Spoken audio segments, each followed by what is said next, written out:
गर्भलिंग निदान व बेकायदेशीर गर्भपाताविरोधात कडक कारवाईचे जिल्हाधिकाऱ्यांचे निर्देश। गर्भधारणापूर्व व प्रसवपूर्व निदान तंत्राचा वापर करून बेकायदेशीररित्या गर्भलिंग निदान करणे व गर्भपात करणे हा कायद्याने गुन्हा आहे। असे करणाऱ्याविरुद्ध कडक कारवाई करण्याचे निर्देश जिल्हाधिकारी विनय गौडा यांनी दिले।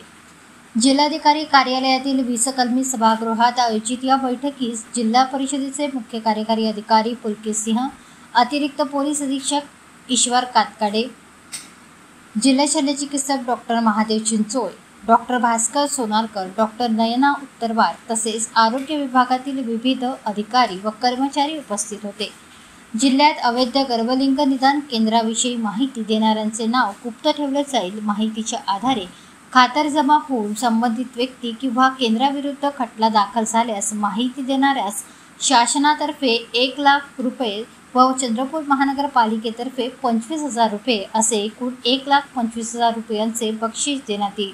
तसेच स्टिंग ऑपरेशनसाठी सहभागी होणाऱ्या गर्भवती महिलेस न्यायालयीन खटला दाखल झाल्यानंतर शासनातर्फे 1 लाख रुपये व महानगरपालिकेतर्फे 25,000 रुपये असे एकूण 1,25,000 रुपयांचे बक्षीस मिळणार आहे।